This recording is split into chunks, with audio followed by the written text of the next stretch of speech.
Trois questions. La première concernant les relations avec les populations arabes et les populations noires.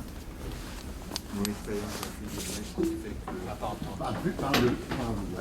Voilà. Population arabe et noire, d'accord. Arabe et noir, mais je ne veux pas racialiser, mais simplement qu'il y a une mémoire aussi de la domination arabe sur ces pays, une mémoire de l'esclavage. C'est pas aussi simple que ce qu'on... Il y a aussi des fractures historiques, comme il y a une fracture entre l'Occident et l'Afrique, il y a aussi une fracture entre les pays arabes.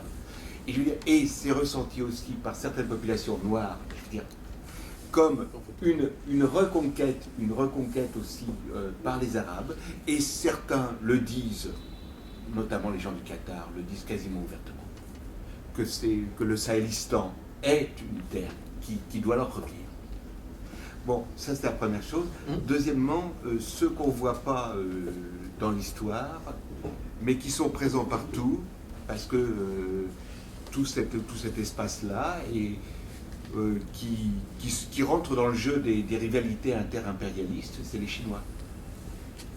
Voilà. Bon, c'est des questions parce que je pense qu'ils ne sont pas, ils sont pas dans la région, ils ne sont pas absents, ces choses-là. Donc le poids de l'histoire de cette fracture-là, qui n'est pas simple, et bon, je ressens des haines, des fois j'ai ressenti des haines dans certains pays, mais qui dépassaient ce que j'entendais. Je ne savais pas que les choses pouvaient, des choses qui remontaient apparemment à 500 ans, mais qui étaient toujours aussi virulentes dans les esprits. Et vous avez une troisième question? Non, pour l'instant, non. Bon, d'accord. Vous avez d'autres interventions pour l'instant ou vous répondez?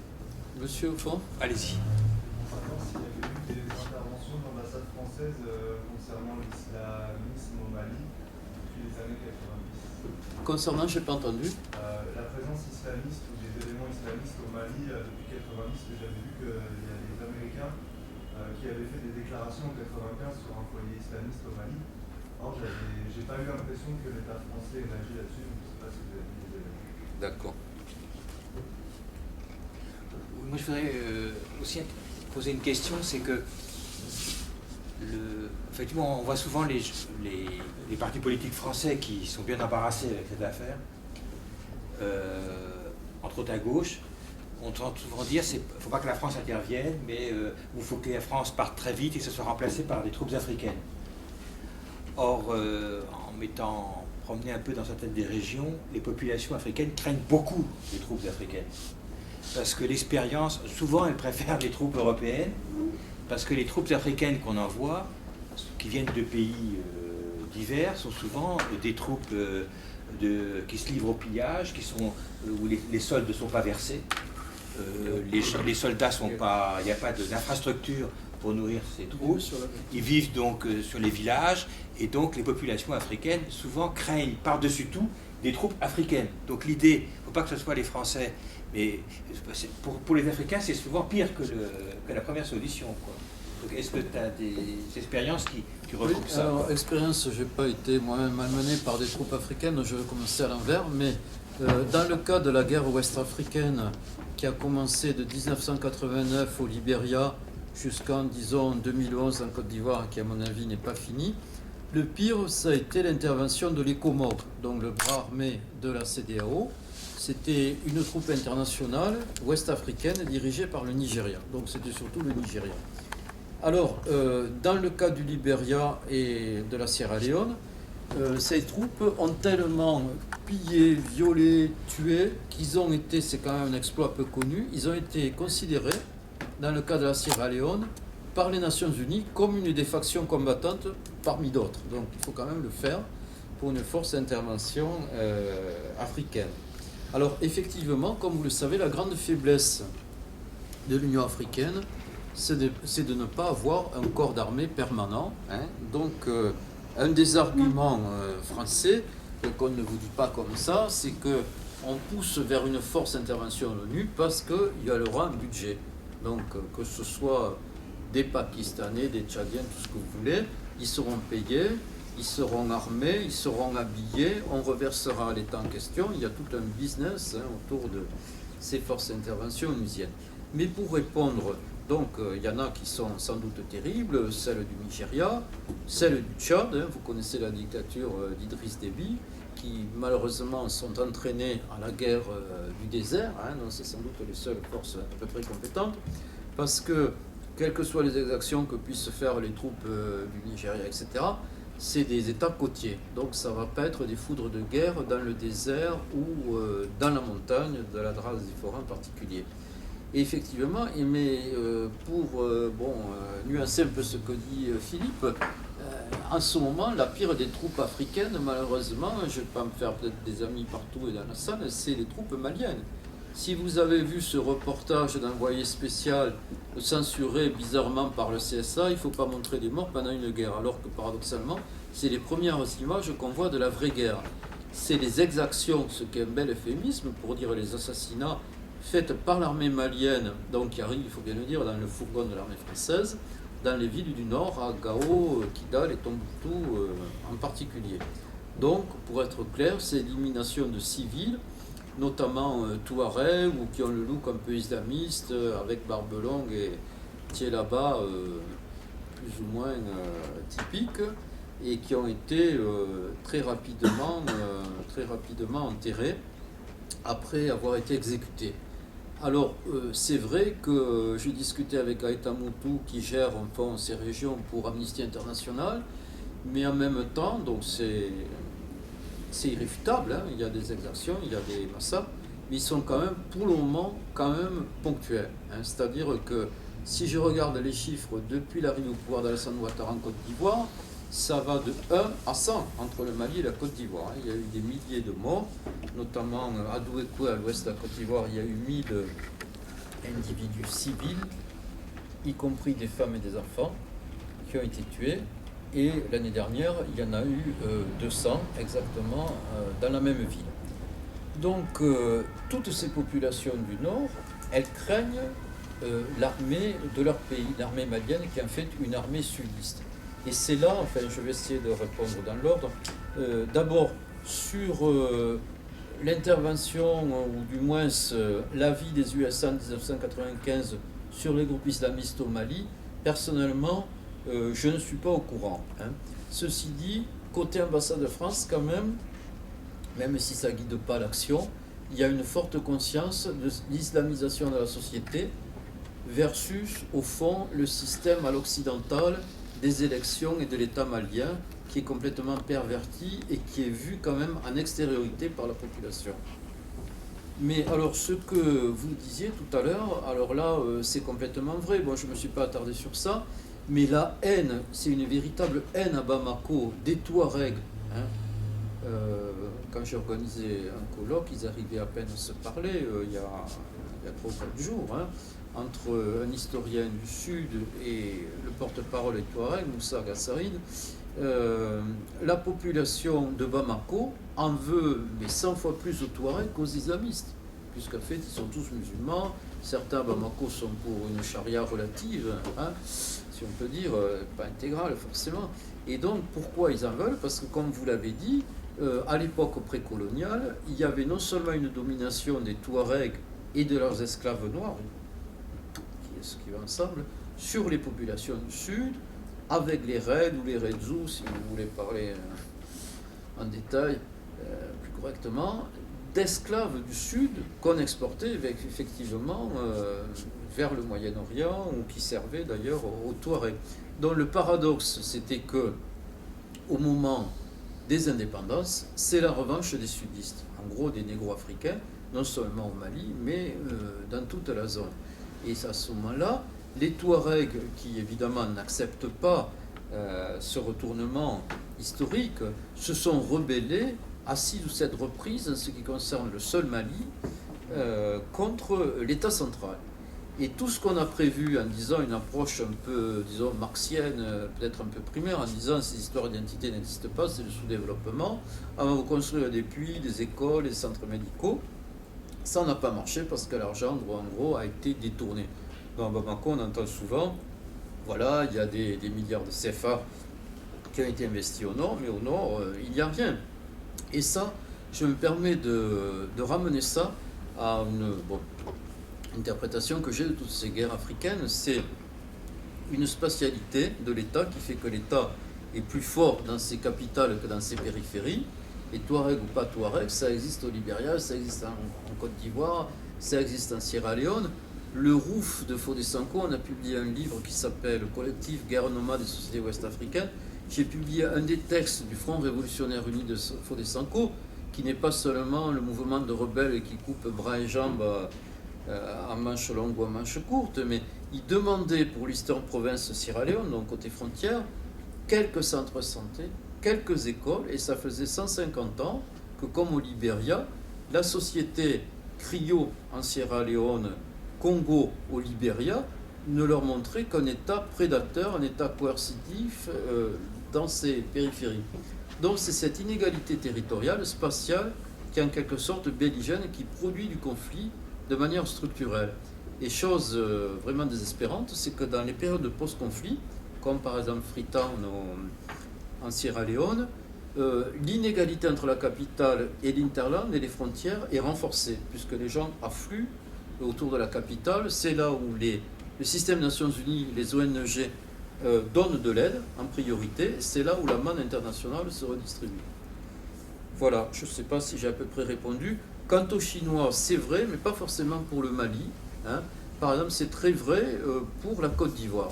La Côte d'Ivoire, Laurent Gbagbo et son gouvernement se tournaient non pas vers la Chine, hein, puisque Bouygues, Bolloré, etc., avaient des parts dans leurs secteurs d'activité respectifs. Par exemple, Bolloré avait le monopole et continue à avoir le monopole du port d'Abidjan, hein, qui est important, mais il y avait une ouverture du gouvernement ivoirien vers la Chine, vers l'Inde, etc.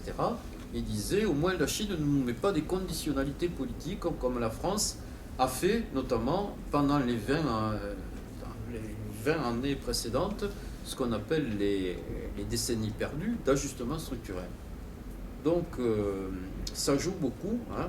Alors il est vrai que la France n'avait pas d'intérêt, sauf un peu juste avant les élections, on leur a donné quelques concessions offshore, dans le pétrole. Et c'est vrai, sans faire une explication monocausale autour du pétrole, ça a souvent été déterminant. Par exemple, le régime de Pascal Lissouba au Congo a été renversé par Elf et par l'armée française, par l'État français, parce qu'il voulait confier l'exploitation pétrolière offshore à d'autres pays que la France, à d'autres compagnies qu'Elf, à la Chine, au Canada, etc. Non, parce que, je vous dis ça parce que sur la question de l'esclavage, il ne faut pas oublier que l'esclavage a été aboli en Mauritanie en 1980. Mais continue de manière Non, résiduelle. mais 1980. Et lorsque j'ai travaillé dans les camps de réfugiés sahraouis, les Sahraouis m'ont dit que quand ils étaient enfants, c'était la société, hein, il y avait des esclaves noirs dans leur famille. Bon, ça c'est aujourd'hui, c'est quasiment... Bon, et qu'après, quand ils sont déplacés, ça a cessé. Et donc, cette histoire de l'esclavage, et on la revoit même jusqu'à la Guinée, où les Malinqués qui étaient en lien avec les populations nomades du désert ont été justement la cible de Sékou Touré dans les oppositions qui ont traversé la Guinée de Sékou Touré, par exemple. Oui, bon. Sékou Touré, il y a eu quand même une trentaine de complots successifs. Oui, non, mais qui sont devenus parano. On va pas faire une... D'accord. Qui est d'autre? Oui, allez-y. Pas assez fort, parce que la salle n'est pas très... J'ai une question assez simple. C'est quoi un djihadiste? Parce que finalement, on a l'impression que c'est un mot qui est utilisé assez systématiquement et que les médias se sont quasiment tous emparés. Et on se demande s'il n'y a pas derrière une volonté d'harmoniser un peu tous les mouvements rebelles qui sont menés contre le pouvoir. C'est vrai. Alors, vous avez tout à fait raison. C'est déjà mieux que les terroristes de Hollande. Alors, on comprend bien l'intérêt politique de ne pas les nommer, c'est de ne pas se mettre à dos les mouvements musulmans, intégristes, armés, etc. de toute la planète. Mais alors, certains disent salafistes, d'autres djihadistes, ils ont des projets politiques différents, effectivement. Certains, comme Al-Qaïda et sa filiale AQMI, ils sont au fond dans la construction, dans la volonté d'établir un califat, un gouvernement islamique, en tout cas quasi mondial. D'autres comme Ansar Dine, avec Yahya Krali, le Touareg, ils seraient pour un Mali, République islamique. Ils se définissent comme maliens. Donc vous voyez, sachant que AQMI est composé d'Arabes d'origine algérienne et en Sardine, notamment de Touaregs, pas uniquement, et de Maliens, ils ont des origines, mais aussi des projets politiques différents. Oui, allez-y.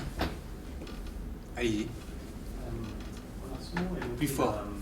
l'influence des services algériens sur le mouvement comme sur AQMI, par exemple. Je me demandais si vous avez des éléments pour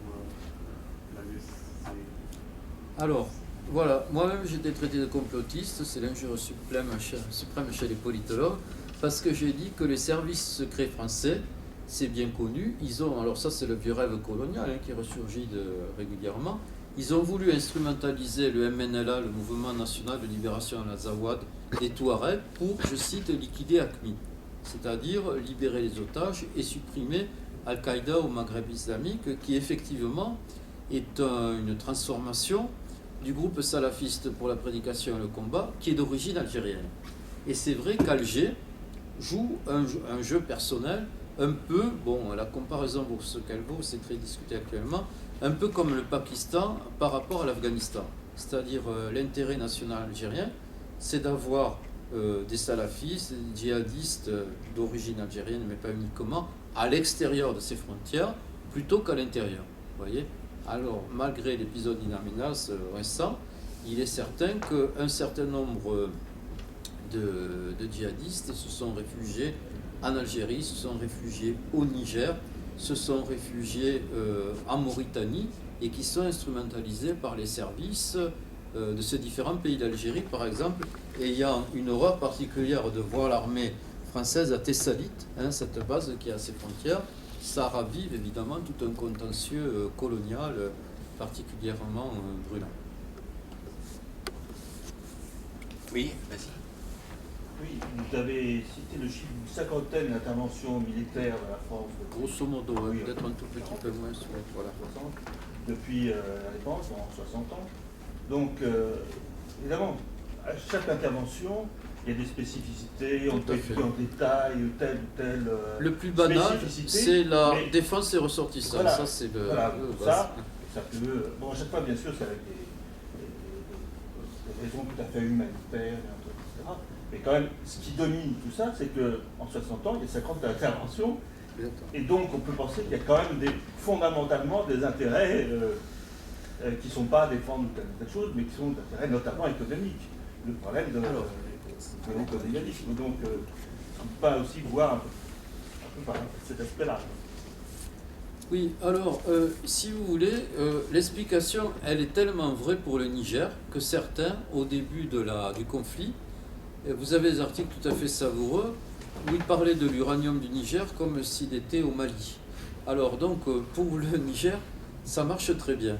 Alors, je vous remercie de me poser cette question. Là, c'était ce que disait De Gaulle quand on ne lui posait pas, mais pour le Niger, c'est le pays frère, et en même temps, ils ont adopté peut-être la bonne solution, en tout cas vis-à-vis des Touaregs.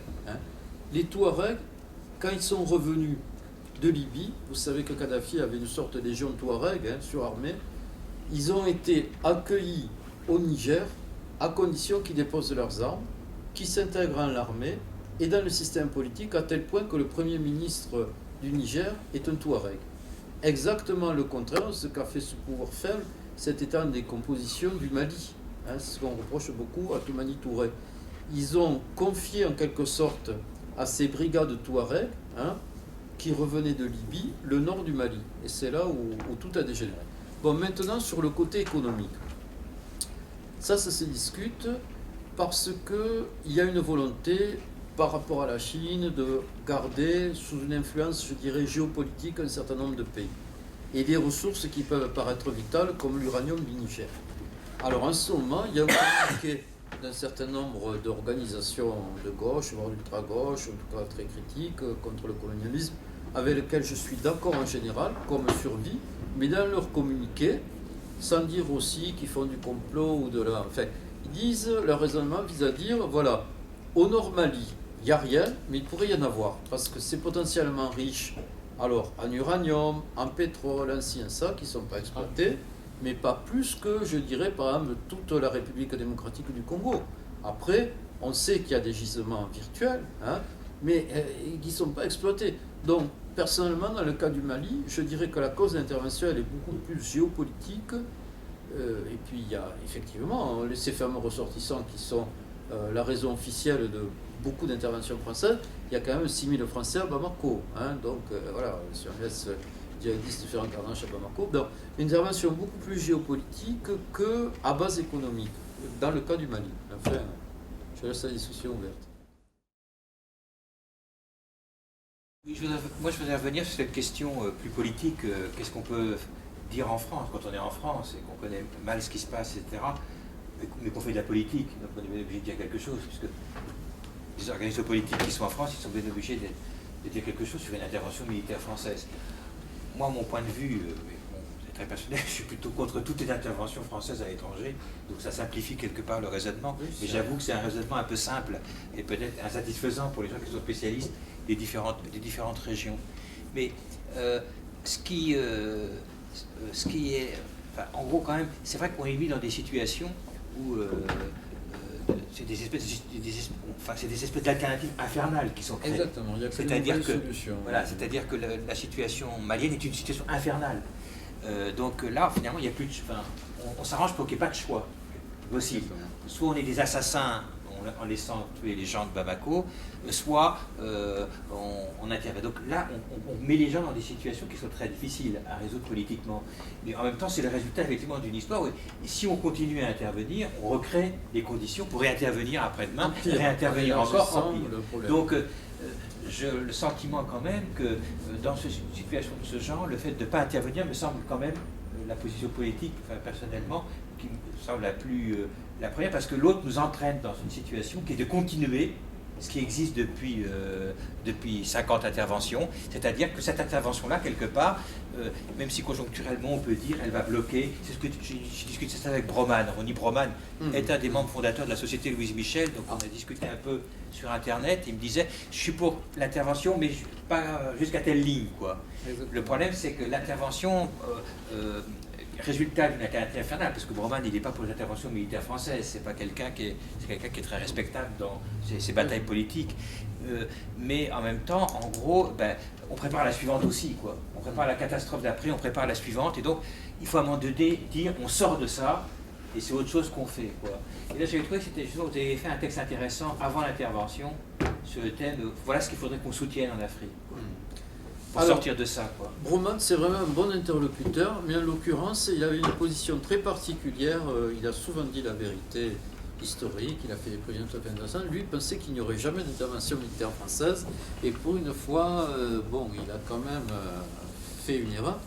Mais là où je le rejoins complètement, c'est dans cette approche conséquentialiste. Et je fais une petite parenthèse pour vous donner les bases juridiques de l'intervention française au Mali.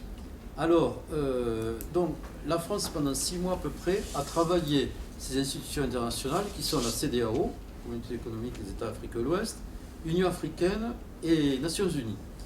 Donc, la dernière résolution des Nations Unies prévoit des forces africaines qui interviennent, ça a été la doctrine française pendant trop longtemps, qui interviendraient au Mali, et pas du tout l'intervention française. Alors, quand on a vu donc, les fameuses colonnes probables de djihadistes qui descendaient vers Bamako, l'Élysée a cherché partout le président par intérim Yacounda Traoré. On a mis un moment pour le trouver, et on lui dit, écoutez, juridiquement, là on va intervenir, mais il faudrait qu'on soit couvert, enfin je fais un peu de prosopopée là, mais il faudrait qu'on soit couvert par un texte, donc envoyez-nous quelque chose, et si vous voulez, pour aller plus vite, on va vous le préparer.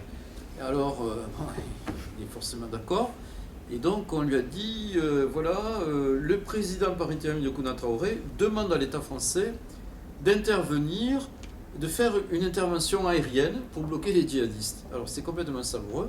C'est ça la base inexistante juridique de l'intervention militaire française. Parce qu'après l'intervention aérienne, on envoyait tout de suite les troupes au sol.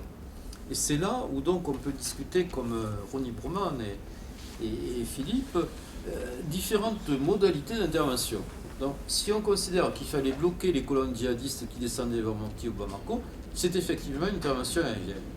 Envoyer les troupes au sol, c'est autre chose. Alors, on savait, ça c'était aussi le secret polichinelle, que dans les mois précédents, il y avait des forces spéciales en Mauritanie, au sud de la Libye, au Niger et déjà à Bamako. Donc les troupes au sol, elles y étaient déjà en janvier dernier. Et ensuite, deuxième module, si on peut dire, d'intervention, reconquérir les villes du Nord Mali, Kidal, Tombouctou et Gao. Ça c'est facile à faire parce que c'est d'autant plus simple de n'être aperçu qu'en gros il n'y avait pas d'adversaire. On dit à vaincre sans péril, etc. Voilà, on a bombardé les postes stratégiques, les pick-up, tout ce que vous voulez. Et en fait, les djihadistes, ils se sont repliés, soit dans le désert ou autour du fleuve, à la périphérie des villes, où ils ont de nombreuses sympathies. On l'a vu quand c'était la deuxième surprise stratégique. Autour de Gao, les djihadistes se sont mis à attaquer les forces maliennes et les forces françaises la semaine dernière dans Gao. Ou alors, ils se sont repliés dans les pays alentours déjà, et dans la Drasifora, cette sorte d'immense zone montagneuse, à peu près aussi grande que la France, dans laquelle une partie s'est retranchée. Et troisième intervention, alors là complètement bouchienne, d'après Hollande, c'est éradiquer, détruire, je passe les métaphores macabres, tous les djihadistes du Nord Mali, qui sont déjà ailleurs que le Mali. Voilà. Donc vous pouvez faire votre choix. Il est certain que la première est malheureusement nécessaire, voire justifiée, mais les deux autres niveaux sont vraiment très contestables, dans leurs conséquences, comme dit Bruno. Oui. J'ai une question par rapport à l'interprétation des images. Je me souviens avoir vu François Hollande, c'était à Tombouctou, si je ne me trompe pas, ce qui m'avait frappé, j'ai trouvé qu'il y avait très peu de monde. Alors, est-ce que c'est parce que c'était une visite surprise, parce que Tombouctou est une petite ville? Et deuxièmement, à Bamako, c'était quelques jours plus tard, beaucoup de bruit, beaucoup de cris, et les plans caméra en hauteur montraient qu'il n'y avait pas non plus une ville extraordinaire de gens. Alors, est-ce que c'est parce que peut circuler, il n'y a rien à voir, ou parce que les gens ont peur de sortir? Qu'est-ce qu'il faut voir dans ces images? Alors, dans le cas de Tombouctou, vous avez raison, c'est une petite ville. Voilà. Il y a quand même 2 ou 3 000 personnes. Dans le contexte, c'est beaucoup de monde. Alors, sachant que vous alliez me poser la question, j'ai demandé à un ami malien, un historien qui revient, qui a passé un mois, qui est revenu il y a 3 jours, et qui était sur la place Indépendance à Bamako. Lui me dit que la légende médiatique savoureuse selon laquelle les Maliens suivaient la CAN à la télévision au lieu d'aller écouter Hollande est fausse, et qu'il y avait, d'après lui, dans le contexte Bamako, il y avait beaucoup de monde autour de François Hollande. Alors, il y a une perception quand même africaine qui n'est pas du tout la même que la nôtre. C'était de voir le président par intérim, l'agrégé de mathématiques Diokouna Traoré avec sa belle écharpe blanche, silencieux au Tombouctou, convoyé par les avions français d'autorité, et pendant qu'Hollande pérorait. Il y a donc, je ne dis pas une humiliation, mais en tout cas, c'est perçu peut-être différemment, comme un symbole de l'inexistence de l'État malien. Et s'il y a une solution, en tout cas, qui est un processus, c'est cette reconstruction de l'État malien, du pouvoir politique, qui correspond d'ailleurs, vous avez un anthropologue passionnant qui s'appelle Isiaka Bakayoko, à Bamako, qui a montré comment la République malienne, le pouvoir, le président, l'armée, etc., est verbalisé en bambara. Quel terme on emploie? Donc pour le pouvoir, Fanga, c'est le pouvoir de la force. C'est pas du tout le pouvoir de l'élection, de la démocratie. Et malheureusement, pour un Malien, c'est peut-être, avec toutes ces imperfections, un peu sympathique, c'est plus le capitaine Sanogo que le président Diokounda Traoré, vous voyez, qui représente, au fond, culturellement, un pouvoir exécutif fort. Donc, il faut sans doute, que ce soit concertation ou conférence nationale, ce que demande l'opposition civile, une relégitimation de ce pouvoir, qui est pour le moment un pouvoir fantoche complètement, et de jour en jour, de plus en plus inexistant à cause notamment de la débauche technologique, de la puissance de l'armée française. Vous voyez ? Oui. Est-ce que vous pourriez revenir sur ce qu'est la politique de l'Algérie? Parce que, bon, vous avez dit ils étaient satisfaits de les maintenir en dehors des frontières. Bon, à partir du moment où il y a l'intervention française et tout ce bouleversement, ça n'est plus tenable. Il me semble que la politique algérienne est très difficile à décrypter. Tout à fait. Et je suis complètement incapable. Il faudrait demander à votre ami François Geste. Hein. Vous avez une sorte de noyau obscur au sommet de l'État algérien avec des factions, etc. Mais toujours est-il que pendant très longtemps, ils ont été vraiment très très réticents à une intervention française, en tout cas dans le nord du Mali et surtout à leurs frontières. Vous avez vu comment ils ont réglé la prise d'otages sans vouloir qu'il y ait aucun, par exemple, force spéciale GIGN ou toute force d'intervention britannique, française ou autre, à l'intérieur de leur territoire. Donc, personnellement, mon avis, c'est qu'ils instrumentalisent les différents groupes salafistes.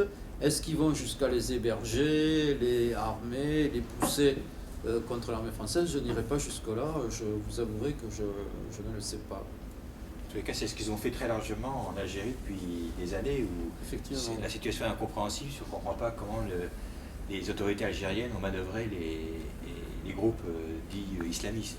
Exactement. Moi, ça m'étonne parce que les informations que j'avais vues, c'était plutôt que l'Algérie, ça fait pas mal d'années qu'ils sont en train de combattre l'islamisme.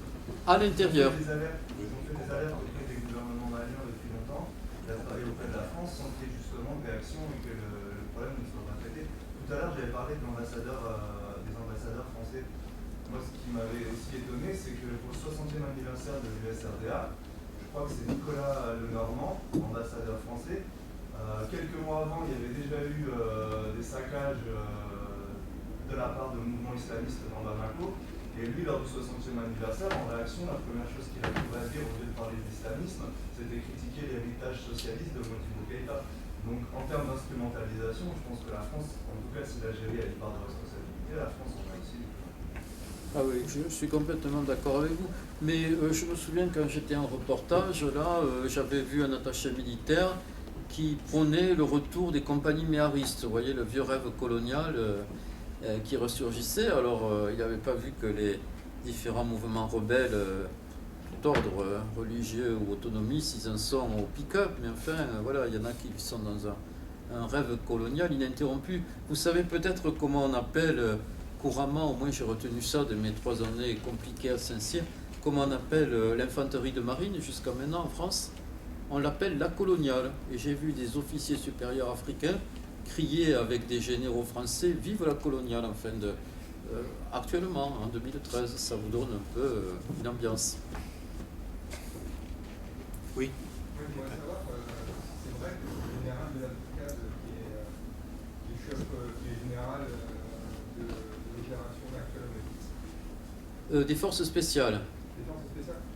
Oui, c'est ce qu'on dit. Alors, c'est une des raisons pour lesquelles, coutumièrement, parce que nous aussi on fonctionne à la coutume en France, on n'a pas d'image. Quand il y a les forces spéciales en action, alors on peut voir le profil d'un général, on peut voir quelques images sélectionnées à l'usage des civils, mais en principe, on ne doit pas, le Oulgoum Pécous, vous et moi, on ne peut pas voir. Comme aujourd'hui, c'est lui qui est. Tout à fait, c'est messieurs en action. Oui. Tout à fait. Comme le général Henri Poncet qui a managé la Côte d'Ivoire après le Rwanda aussi. Moi, je voulais revenir sur la situation à Kidal. Oui. Tout à l'heure, il y a des trucs maliens à Kidal. Alors, à Kidal, c'est compliqué. J'étais avec Moussa Gassarid. Il dit que ce qu'on lit dans la presse est faux, selon laquelle il y a une dissidence du MNLA qui s'appelle le MIA, qui tient le centre et le MNLA tiendrait la périphérie, les Français seraient évidemment dominants, et il y aurait quelques forces maliennes et africaines, mais de manière minoritaire, et c'est bien le problème, parce que les Français ont confié en gros Kidal au MNLA, mais pour une raison aussi historique et de peuplement, c'est que les chiffres sont très contestés, mais environ dans le nord Mali, il y a entre 15 et 25%, 30% de Touaregs. Par contre, à Kidal, ils sont dominants. Vous voyez ? Ce qui fait, vous avez un historien qui est très connu, Pierre Boilet, que à tort ou à raison, les Maliens du Sud prennent comme le porte-parole des Touaregs, à tel point qu'en le colloque de l'HESS, on lui disait « Vous êtes aussi connu au Mali qu'au Hollande, mais vous, c'est un mal ». Publiquement, c'est difficile d'entendre ça quand même. Et donc, Pierre Boilet prétend que non seulement ces chiffres sont approximatifs, mais lui-même dit que s'il y avait un référendum d'autodétermination dans l'ensemble du Nord Mali, il n'est pas sûr que l'option même d'autonomie, Touareg, soit retenue par l'électorat. Oui, il y avait une intervention. J'avais une question qui était un peu dans la continuité de la précédente, quoi.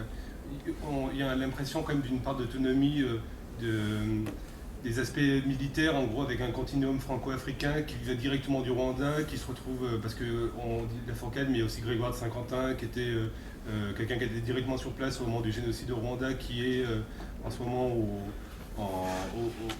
Mali, enfin au Sénégal, si j'ai bien compris, mais qui surveille, enfin chapeaute un peu tout ça. Est-ce qu'il y a une part de conflit interne, en gros, entre le pouvoir politique français et ces militaires qui organisent la volonté d'intervention en lien avec la discussion sur le livre blanc sur la défense? Là, il y a une discussion en ce moment financière. J'ai lu ça, c'est pour ça que je pose la question. Vous êtes peut-être plus calé que moi sur les tendances à l'intérieur de l'armée française et les rapports avec le pouvoir politique. J'ai un peu laissé ça depuis que j'ai quitté Saint-Cyr, contraint et forcé. Mais on dit que par exemple, en ce moment, le Mali, c'est une revanche de l'armée de terre et des forces spéciales sur, par exemple, l'aviation, par rapport à l'Afghanistan et surtout à la Libye. Donc, il y a ces problèmes internes.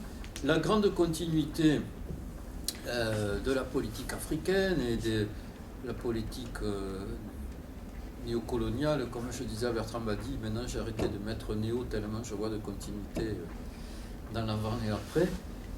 C'est aussi les hommes, effectivement. Par exemple, il y a le même chef d'état-major sous Sarkozy et sous Hollande. En ce moment, chef d'état-major particulier, donc vraisemblablement la même politique, beaucoup de continuité. Oui, et après, vas-y.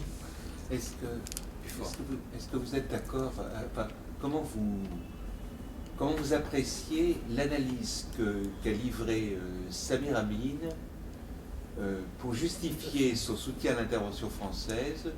Il a dit que pour lui c'était la façon de mettre un coup d'arrêt à l'instauration d'un Sahélistan, au début de l'installation d'un Sahélistan dominé par un islam réactionnaire avec le soutien des monarchies et qui serait à son sens tout à fait congruent avec les intérêts anglo-saxons et américains. Il explique que les Américains étaient vraiment pas pour cette intervention française. Donc, moi, j'en sais pas plus, quoi. Voilà. Qu'est-ce que vous en pensez, vous, de cette vous voulez comprendre tout ça? Voilà. Alors, en ce moment, il y a une polémique là-dessus, puisqu'il y a deux textes sur Internet, celui de Samir Amin, on publie ensemble d'ailleurs dans la revue Africasie, et il y a des positions très diverses que vous retrouvez sur un très bon site, celui de Mireille Fanon-Mendes France. Elle a recueilli un certain nombre de tribunes, prises de position sur l'intervention française au Mali. Et d'ailleurs, si ça vous dit, sur le site Culture et Conflits, en liaison avec elle, on va faire une sorte de page web Voix du Sud, sur la guerre au Mali.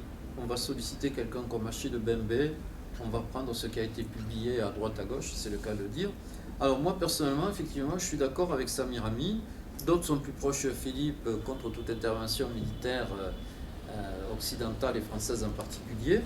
Mais lui, il voit de l'intérieur, en quelque sorte, ce problème de Sahélistan, non pas qui veut envahir la France ou l'Europe, mais effectivement re-islamiser de manière violente à la fois l'Afrique du Nord et l'Afrique subsaharienne. Une question par rapport aux chiffres. M'a surpris quand on parlait des interventions militaires françaises. Je sais que les livres disaient que tous les djihadistes sont partis dans la nuit. Le djihadiste à la base, c'est un combattant. Est-ce que vous avez des chiffres par rapport aux éventuelles morts djihadistes au Mali? Et s'il n'y a pas de mort, parce que c'est des djihadistes qui partent en courant, ce qui serait un peu le premier. ça fait partie des incertitudes ou plutôt de la méconnaissance. On débat alors qu'on ne sait pas effectivement l'essentiel. Le Drian, le ministre de la Défense français, a dit il y a quelques jours, on en a tué quelques centaines, hein, contre 2 morts français. Mais pour autant, on nous a montré aucun cadavre. Alors, sur la vision ou la médiatisation des conflits, il y a quelque chose qui est très étonnant, qui avait eu lieu, je ne sais pas si vous êtes au courant, par exemple, au moment de la guerre d'Irak, c'est qu'entre le moment où on tue, par exemple, des djihadistes, et malheureusement de temps en temps des civils, hein, quand on bombarde, et le moment où les journalistes français, ou occidentaux, parce que les journalistes maliens, ils restent à Bamako, l'armée française, et c'est supplétif, comme je dis, africain, nettoie le champ de bataille.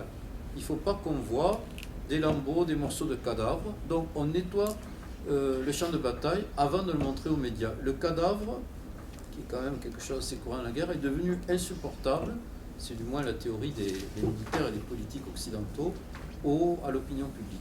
C'est la leçon du Vietnam. Comment ? C'est la leçon du Vietnam. Oui, mais enfin, il y a en même temps, chose plus récente, il y a vraiment des techniques de désinformation maintenant, qui sont dans la manière de traiter les journalistes, qui sont embarqués et qui sont désinformés en même temps.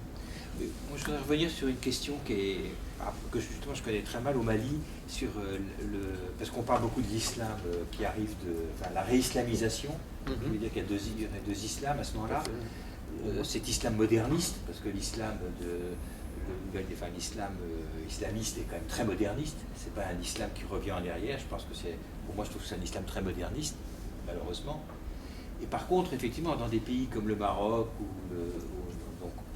en Afrique du Nord, il y avait un islam traditionnel. Alors, au Mali, justement, je ne sais pas, qui était l'islam des confréries, oui, c'est et qui était un islam très puissant, mais qui quand même aujourd'hui, en quelques 20 ans, je trouve, parce que moi je connaissais beaucoup des confréries religieuses du Maroc, que ce soit les Aïssawa, les Ahmad Shah, enfin toutes les confréries qu'il y avait. Aujourd'hui, cet islam-là, il est quand même dans un déclin total, même dans un pays comme au Maroc. C'est-à-dire que je trouve que les jeunes, quand ils s'intéressent à la religion, ils ne se tournent pas vers les confréries. Et ils se tournent vers autre chose. Et les confréries, j'ai l'impression qu'elles sont quand même au Maroc où elles sont protégées par l'État. Magzen protège, jusqu'à présent protégeait, on dit même que le roi est membre des Boudjichi, donc c'est une confrérie également. Mais enfin, elles sont quand même dans un déclin qui me semble très fort. Sachant qu'elles ont été victimes quand même, alors je ne sais pas ce qu'il y en a, à la fois des attaques de la gauche, parce que la gauche considérait que c'était des superstitions, et qu'en conséquence il fallait éradiquer ces confréries qui sont des groupes superstitieux, et de l'autre côté elles étaient soumises à l'attaque des courants venus d'Arabie Saoudite, du Qatar et d'autres, qui considéraient que c'était un islam païen, un faux islam.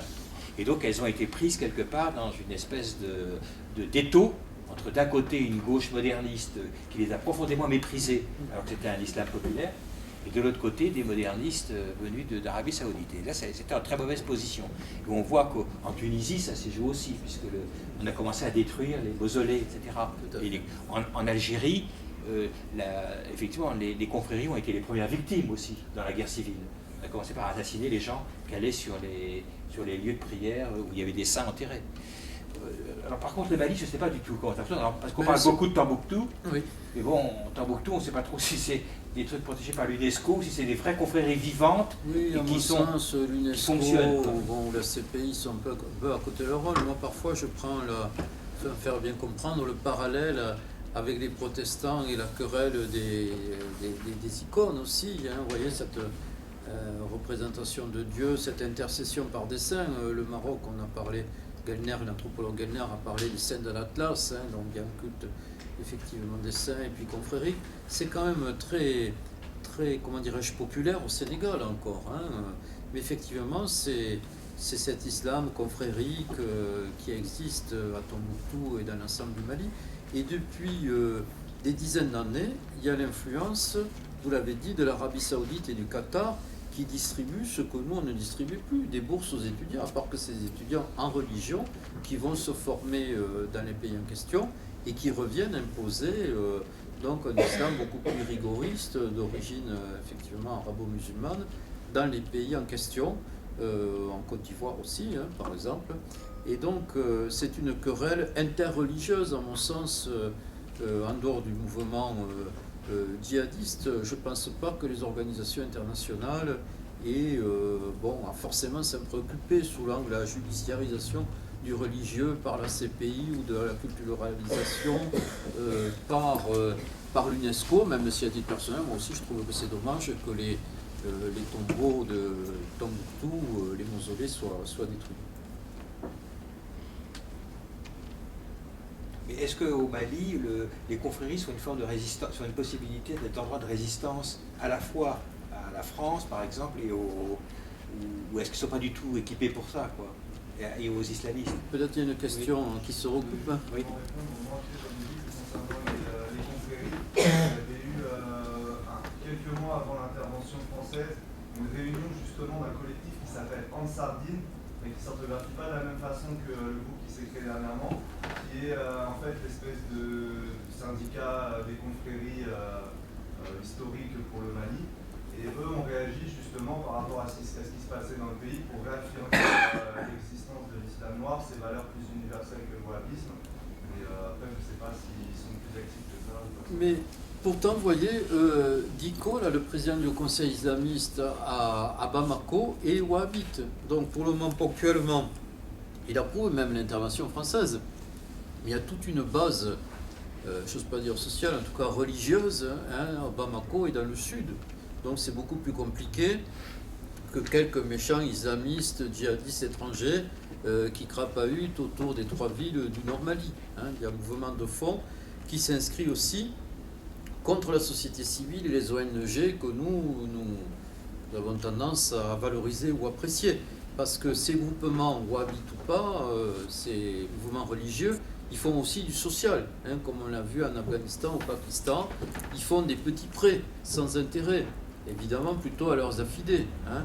Donc ça correspond, leur activité religieuse et sociale, à la déliquescence de l'État et à l'échec des politiques de développement, y compris des ONG, y compris de nos propres ONG, hein, de tout le mouvement humanitaire et du peu qu'il y a de sociétés civiles autonomes. Et à mon sens, sans parler forcément de développement comme le ministère de la Coopération, l'Agence française de développement ou autre, mais c'est pourtant de cette société civile qui a un espoir contre les extrémistes ou les mouvements armés djihadistes. Et puis l'intervention. Bon, on va remercier Michel de nous éclairer sur cette question.